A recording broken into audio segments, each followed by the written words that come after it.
Rural Americans deserve access to the best of what our nation has to offer, especially health care. Across every state and every community, America's rural hospitals are the first line of defense, protecting our families, neighbors, and loved ones. No matter where you live, hospital care doesn't clock out. They're there 24 hours a day, 7 days a week, 365 days a year. Each year, America's over 5,000 hospitals care for millions of patients, providing 24/7 emergency care, delivering babies, cancer treatments, and other life-saving care that patients rely on. Behind every one of those patients are doctors, nurses, and caregivers working tirelessly to keep people healthy and safe. Hospitals are our community's lifelines. They employ our neighbors and keep our families healthy. But now, some in Congress are threatening access to care. Tell Congress, protect patient care to keep America strong. Don't cut rural health care.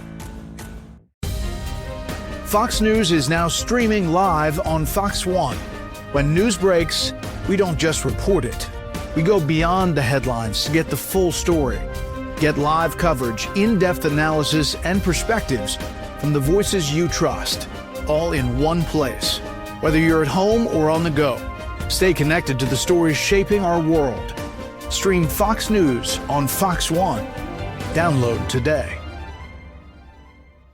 And tonight on the Rita Cosby Show, President Trump says he has not made a decision yet, that he is trying to figure out what to do with Iran. And there's word that clearly he is not happy with Iran. He is frustrated. He sees this maybe as a moment to stabilize the Middle East and sees that Iran is not coming to the negotiating table. So what will he do? What will he do? There's a report tonight that J.D. Vance is saying no chance of a drawn-out war. So what does that mean? Does it mean that there won't be any strikes, or does it mean that there'll only be a few precision strikes that maybe could take out some of the regime there in Iran? There are a lot of questions tonight, and the only person who knows what he's going to do is President Trump. Here's what he said a little bit ago at the White House. Take a listen. Have you made a final decision on Iran? Have you made a final decision? No, I haven't. Mr. President, what will be next move if negotiation breaks down with Iran? Well, we haven't made a final decision. We're not exactly happy with the way they're negotiating. They cannot have nuclear weapons, and we're not thrilled with the way they're negotiating. So we'll see how it all works. And President Trump weighing military action, trying to decide should they do even some strategic strikes, along with Israel and Iran. How concerned are you at where this could be headed? President Trump is clearly not someone who wants to go to war. He is someone who's always put America first, and war is a last resort.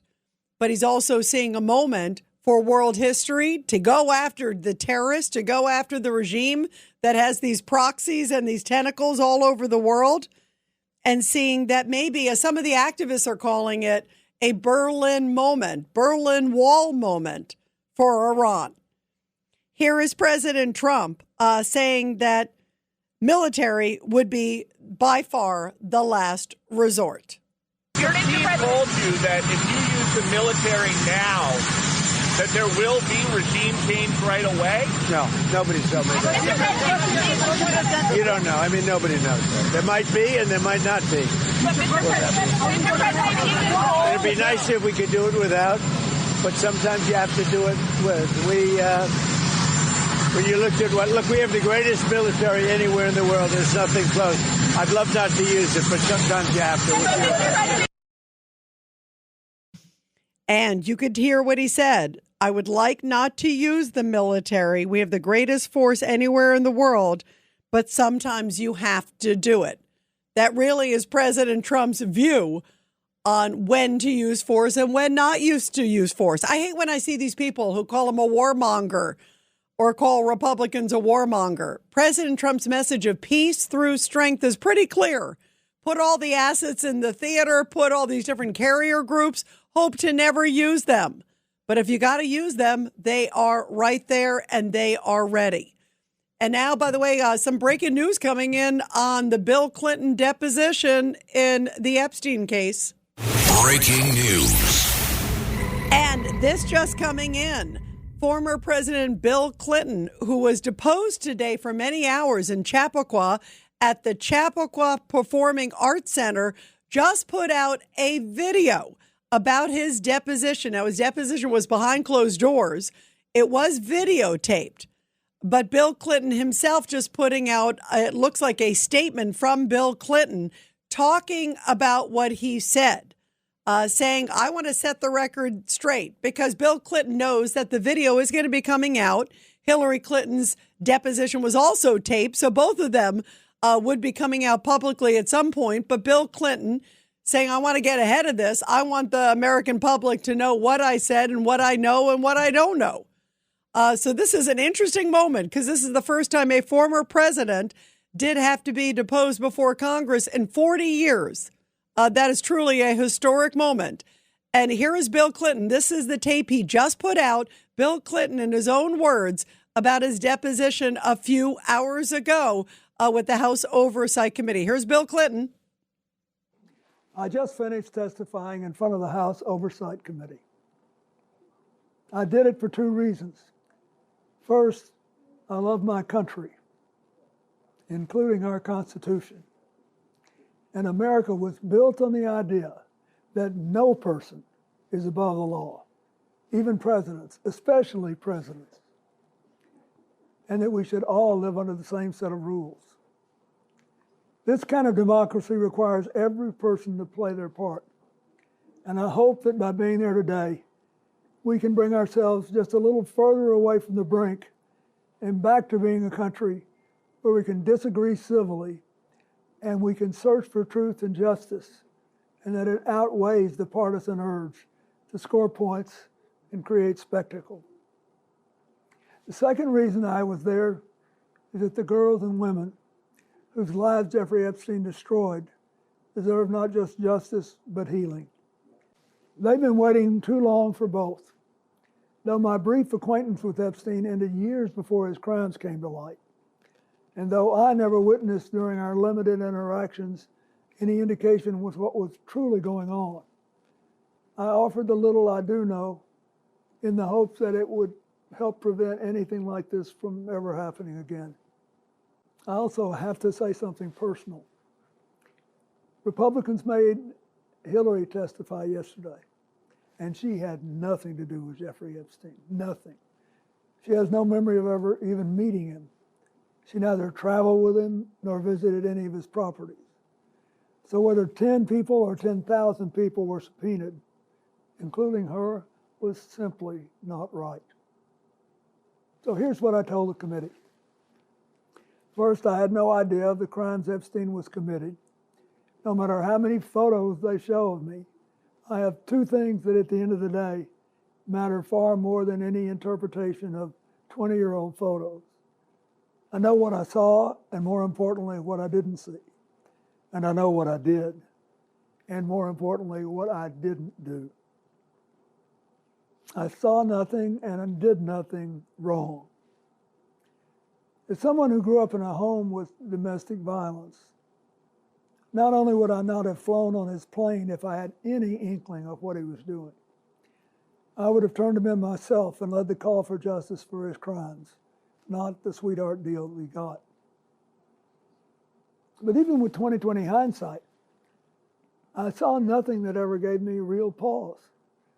We're only here today because Epstein hid it from everyone so well for so long. And by the time it came to light with his 2008 guilty plea, I had long stopped associating with it. When the video of my testimony today is released, I hope it will motivate everyone to go in front of Congress to say what they know. I hope it will motivate the Justice Department to finally release all the files and to ensure that this never happens again. Wow, an extraordinary moment. That just came out from Bill Clinton, the former president of the United States, who testified today in Chappaqua under oath for many, many hours His video of the testimony is coming out, believed to be now early next week, and also Hillary Clinton's as well. But Bill Clinton preemptively putting out a video saying, I hope others will come forward if they did know something, that he grew up in a home of domestic violence. And he says that I understand what a big and serious issue this is. And if somebody knows something tied to Jeffrey Epstein, you too should testify. What's your reaction to this, guys? 1-800-848-9222, 1-800-848-9222. Meantime, another big case that everybody is talking about is the Nancy Guthrie case. Earlier today, we talked to Nancy Grace, of course, the great crime fighter there. And she brought up some interesting details because some new video has emerged about 12 vehicles passing by. This is cut number 14. And this is Nancy Grace describing this new footage that came out. That's interesting, the timing of it, because it's around the same time that indeed Nancy Guthrie disappeared. And it's on a neighbor's ring cam that's about 2 miles away. So listen to what Nancy Grace told me and John earlier today on Katz and Cosby. Well, last night, video emerged from Nancy's neighborhood. It's about a little over 2 miles away on a street that empties into Nancy Guthrie's neighborhood, 12 vehicles flying by. Now, what's interesting is it was between the hours of 12 and 6 a.m., the critical hours. This really stood out to me, Rita, and that is that one of the vehicles, one that was flying like a bat out of hell, I might add, I mean, wings are flapping, singed all the way, was exactly 8 minutes after Nancy Guthrie's pacemaker disconnected from Bluetooth. So that's quite the coincidence, right? Wow. Now, many sleuths believe they have identified it to be a Kia Soul. I mean, they've identified it looks like potentially the type of car. And if there's suddenly 12 cars streaming by, that sounds pretty interesting. The timing's pretty interesting. That opens up a lot of doors. And also, John was asking Nancy, this is something we talked about the day before with some other folks too. John was asking about maybe the sheriff Chris Nanos there in Pima County, Arizona. He seems to be, I don't know, is he inept? Is there something else going on? Listen to what Nancy Grace told us. But in this case, I will call him out. There's been resistance to bringing in the feds, and frankly, a local law enforcement does not have the reach and the technology that the feds have at their fingertips. They should have been brought in at the get-go when time was critical instead of stalling up to a week or more before letting them help. It was critical timing, and he blew it. And then he blabs constantly. He says, I think this is the accomplice. Well, there you go. Now the accomplice knows we're on to him. I mean, he's just giving out so much critical information. It's abysmal. It is abysmal. And actually, I think we have time. Let's do cut 15 real quick because this is Lieutenant Randy Sutton of a group called the Wounded Blue.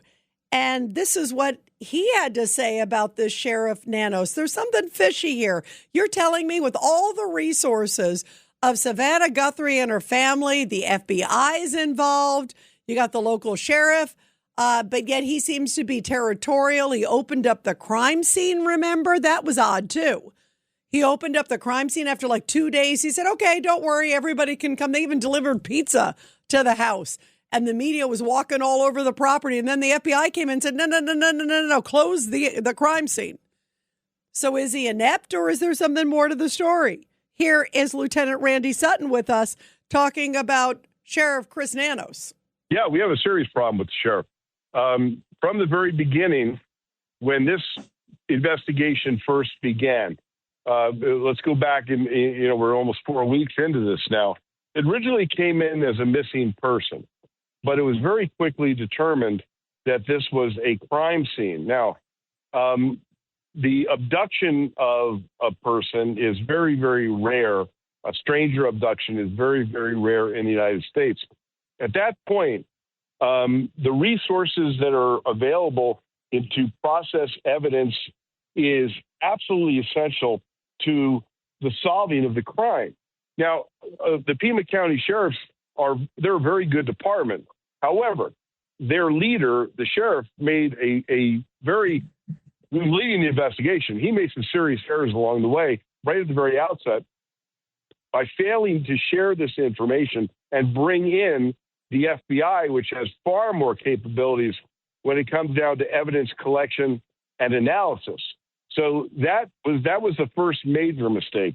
And I'll go into the reasons why I believe that happened in just a second. But the second part of this was there is absolutely no excuse that the sheriff ordered the release of the scene within just a couple days. Now, this is a major blunder, a major blunder. So was it intentional? Are they inept? What's going on? And why does he seem to be so territorial? Remember, he sent evidence to his lab in Florida, not to the FBI lab. And here we are. It was February 1st. It's about to be March 1st. My heart breaks for the family of Nancy Guthrie. What's up with this case, guys? 1-800-848-9222. And we will take your calls when we come back here on The Rita Cosby Show. Let's go, if we can. Let's go to John in New Jersey on line 3. John, what are you thinking? Rita, I'll make a comment to Trump, and I have to ask you a question. Comment would be this, very simple. Trump should tell the Democrats they want to ask him questions about Feinstein. They should wait until he's a former president in the year of 2032 or never. That's an interesting point. In other words, you set a precedent for a former president. Let's keep up that trend of former presidents. And who knows? I mean, right now, all they have on Trump is that he met Epstein. He's the one who actually reported him to law enforcement and said, hey, maybe you guys should take a look at this guy. But I like your thoughts. Because they're going to try to drag him in any way they can. You know that. I mean, that's the issue here. Let's go to Donald in New York City, line 5. Donald, what do you think? Yes, hello, Rita. Listen, I'm wondering what the hell would Jeffrey Epstein want with Hillary Clinton? Well, I think in this case, he's trying to get as much information about the Clintons, period. Maybe he was hoping she would say, oh, yeah, we were together at this date, at this event or this party. By the way, Ghislaine Maxwell did go to Chelsea's wedding. They say that she was a +1 guest. It wasn't like she was on the guest list. She was somebody's date. So I think they were trying to get dates and times and then present it to Bill. But it sounds like it didn't work. 1-800-848-9222, 1-800-848-9222. Well, Mayor Mondani taking a lot of heat, guys, because he still doesn't seem to understand how offensive it is that he's not defending the police. It wasn't a snowball fight. It was a snowball attack by a group of thugs. And it turns out the one thug they bust is a 27-year-old guy. He's a repeat offender. And yet, this is a guy who gets off. He gets a slap on the wrist. They had a chance to go after him for felony assault. They reduced it. Good old Alvin Bragg reduced it to a mild misdemeanor.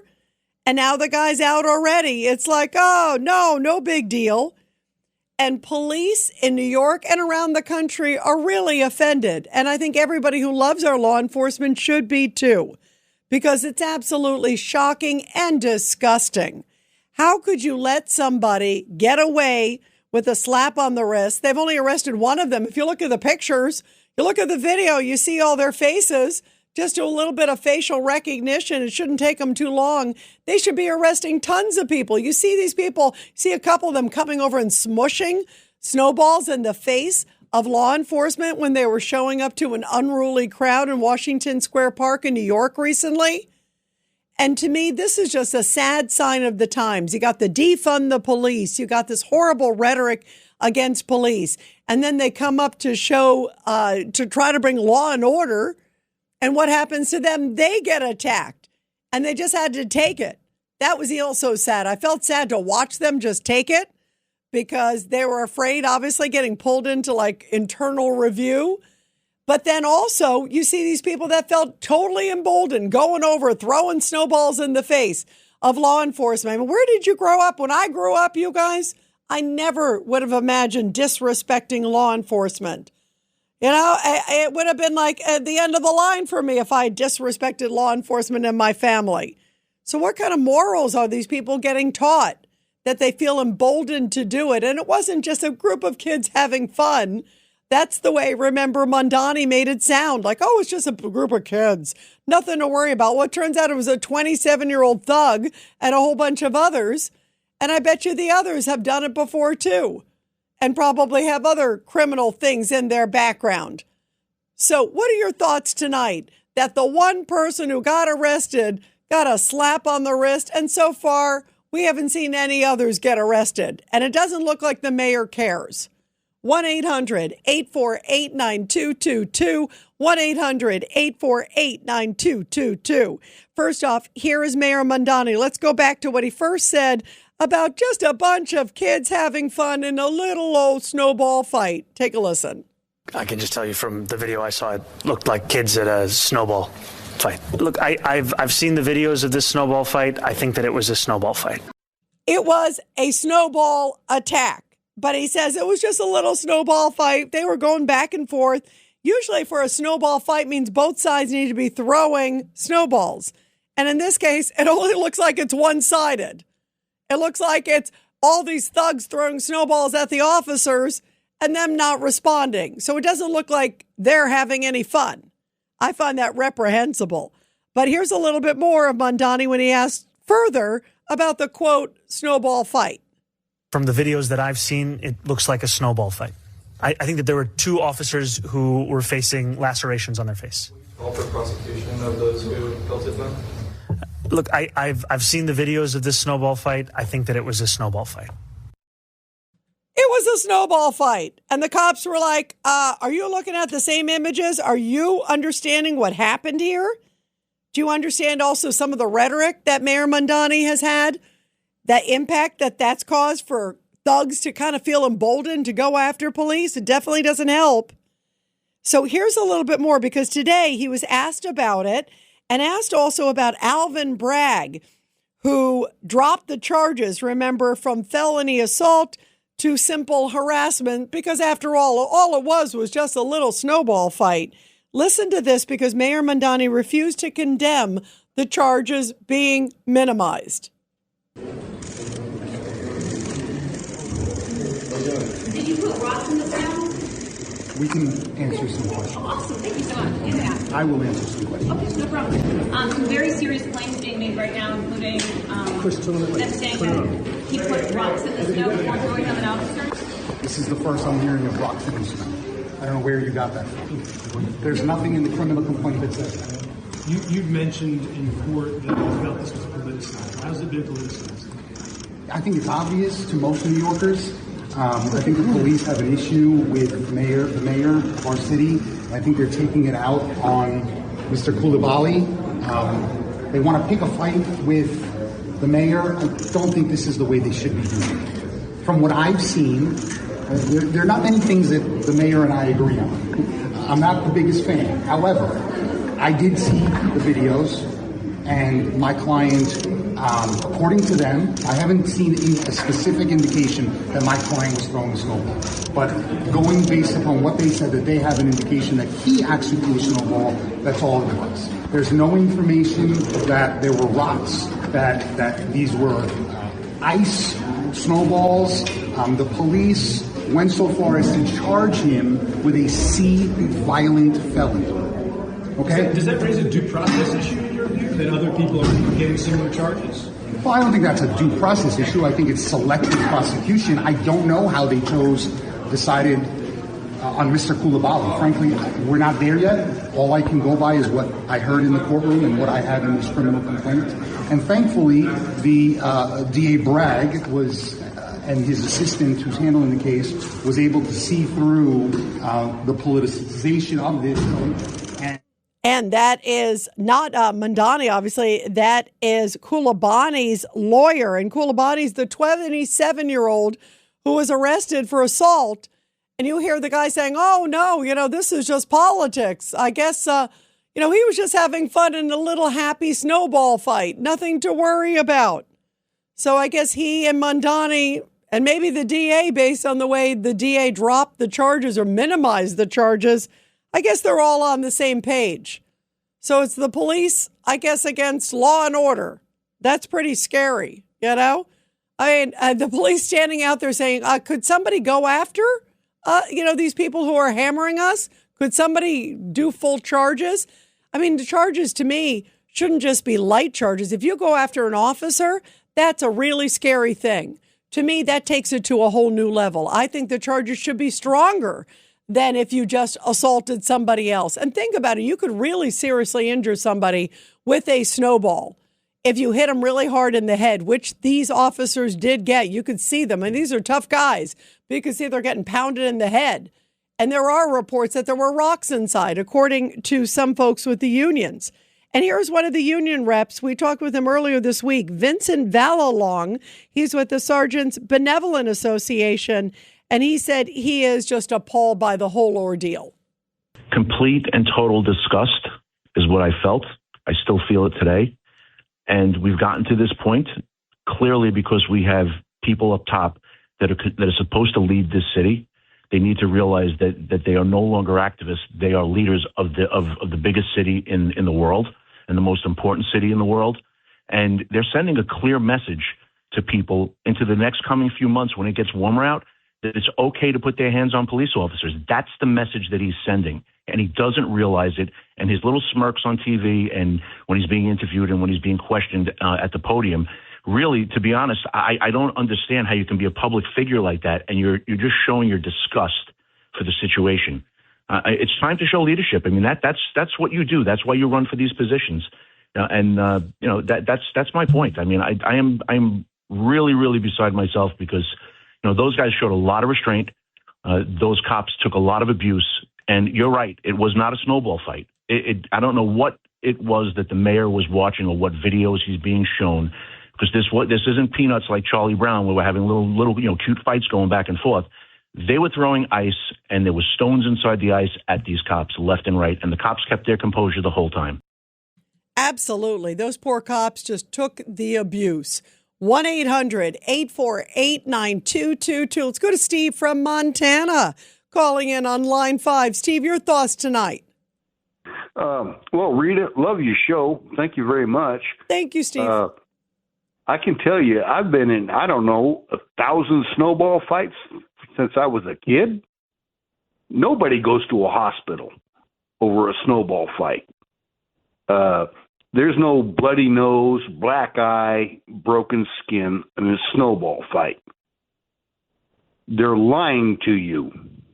You know what? That's a great point because you're right. At least multiple officers went to the hospital. And if you look at too, they're hit right in the head, in the face, in the eyes. I mean, that is so dangerous. And I didn't see a single image of the law enforcement throwing snowballs back or laughing. I mean, just like you said, when I've had snowball fights when I was a kid, and every time, you're laughing, you're having fun, you're rolling around. And that's a very different snowball fight. So what do you think needs to happen now? And what do you make of the fact that, Mandani keeps maintaining it was a snowball fight, just kind of kids hanging out. And I don't think either is true. And then you got Alvin Bragg, who seems to refuse to charge, or at least charge significantly. Reality needs to be acknowledged. This was not a snowball fight. This was an attack. Officers were attacked by civilians. Whether it was ice chunks or rocks buried in snowballs, either way, you don't go to a hospital over a snowball fight. Yeah, 100%. And you're right. In this case, they absolutely did. And it's terrible. Steve, thank you. Great points. That should speak volumes. Their injuries speak volumes. Let's go to Rosemary on the Jersey Shore. Line 2, Rosemary, your thoughts. Yeah, I want to speak to you about the Savannah and her mother's situation, too. Oh, yeah, go ahead. What I feel about it. I think this is a hoax because if she had because I had a... Wait, what do you mean a hoax? Like there's something going on with the family. Wait, but how do you make that? I don't see that whatsoever. Well, like if she had a pacemaker in, okay, I had a family member. He was in his middle 40s. He had 6 bypasses done. When his surgery was done, the surgeon told him he was so surprised he made it through it. Well, then maybe about 4 months or so afterwards, he had to have this pacemaker put in.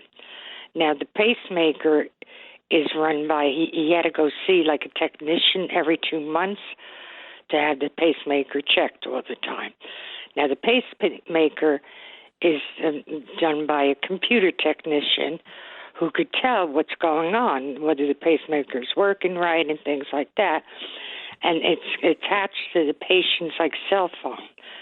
And the patient gets a phone call if there's something going wrong with the pacemaker, okay? Now, not only that, when she said that they couldn't find the mother's medications, okay, why didn't she make a phone call to the doctor to say what the situation was? And can you call a pharmacy right away and give me medications that she needs, being she didn't take them with her or whatever? But hang on, Rosemary. You understand that it looks like clearly somebody abducted her. I mean, you see that ring camera that was put out. I know, but wait a minute. Wait, though, Rosemary, you're really jumping the gun because first of all, they have been cleared, the family, by law enforcement. You're right. Family is usually always the first one who you look at in a case like this. But it looks like if you look at the video, it looks like clearly some nefarious character came to the door at a certain time. And the reason they couldn't figure out the medicine part was because guess what? The woman was abducted. It's not like they wouldn't even know who to give the medicine to because they don't know who took her. That's the scary part. They have no idea who took her. You understand that? They had to know what her medicines were, though. Well, they did, but you think an abductor cares? I'm not sure. Maybe the abductor cares if they want to get money at the end. I'm saying the daughter should have called up her, her doctor she was using for the pacemaker and stuff. Right, but the problem is they don't know where the woman is. So how are you going to get? That doesn't make any sense, Rosemary. I'm talking about the daughter. The daughter could have gotten the medication to have it on her, so if she did come back. Yeah, but she doesn't know. Rosemary, hold on. That doesn't make any sense, Rosemary. The point is they don't know where the mother is. So for the daughter to go get medication right now, how's she going to get medication? Where's she going to give it to? She wants her mother back. Look, one thing I will say, let's hope that whoever abducted Nancy Guthrie, I hope that they are giving her medication and want to keep her alive. And I pray that she is still alive. I'm very worried, Rosemary, though, because it's going to be a month this weekend, and that's not good news. With an 84-year-old woman with a heart problem, that is definitely not good news. So far, I don't see anything tying to the family, but I do believe it's somebody who maybe knows the house. Maybe it's a worker or something like that. I don't know. But we'll see where this goes. Let's just pray that this woman comes home because this has been so heartbreaking. And there are a lot of twists and turns in this. I don't think you're on the right path, but there are a lot of twists and turns in this one. Rosemary, thank you very much. And everybody, will continue your call after the break. 1-800-848-9222. 1-800-848-9222. Do you think President Trump is going to go into Iran? What did you make of Bill Clinton testifying? And also, snowball attack? Again today, Mayor Mondani minimized it yet again, and they lowered the charges against the only person who's been busted so far. You can't make it up. Meantime, support our heroes. The Rita Cosby Show presents Support Our Heroes. And this is the Tunnel to Towers Foundation Support Our Heroes segment with a very powerful story from Casey, South Carolina, where students at a local high school met with the living history that they wanted to meet. They gathered to honor 102-year-old World War II veteran, Charles Sheely Sr. during a very special ceremony. Just to give you a little bit of background about this 102-year-old World War II veteran, Sheely graduated from a local high school there, enlisted in the military 3 years later to fight in World War II, and he served as a tail gunner on a B-25 Mitchell bomber while stationed in Okinawa, Japan. The students there at this local school there in South Carolina said this was fulfilling the dream of a lifetime to meet a true American hero and also his family. How beautiful is that? Will everybody help America to never, ever forget? Donate just $11 a month to make a huge difference. All you have to do is donate to the greatest organization out there, Tunnel to Towers organization at T2T.org. That's T2T.org. Everybody, it could be an action-packed weekend. Of course, all eyes on Iran. Only Donald Trump knows what Donald Trump is going to do. But there's one thing that's clear. Donald Trump said Iran will never get a nuclear weapon. Thank goodness Donald Trump's in the White House and not Joe Biden at this pivotal time. Have a good weekend, guys.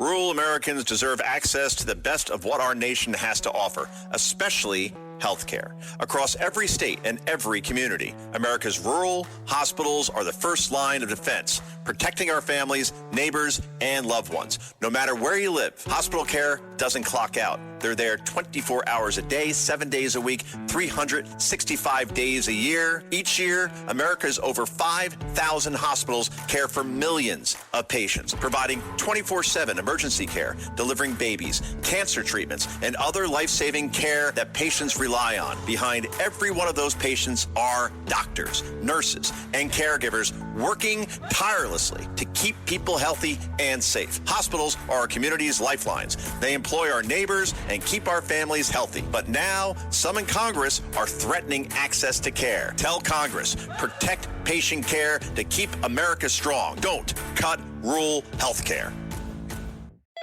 LifeLock, how can I help? The IRS said I filed my return, but I haven't. 1 in 4 tax-paying Americans has paid the price of identity fraud. What do I do? My refund, though. I'm freaking out. Don't worry, I can fix this. LifeLock fixes identity theft guaranteed and gets your money back with up to $3 million in coverage. I'm so relieved. No problem. I'll be with you every step of the way. 1 in 4 was a fraud-paying American. Not anymore. Save up to 40% your first year. Visit LifeLock.com/podcast. Terms apply.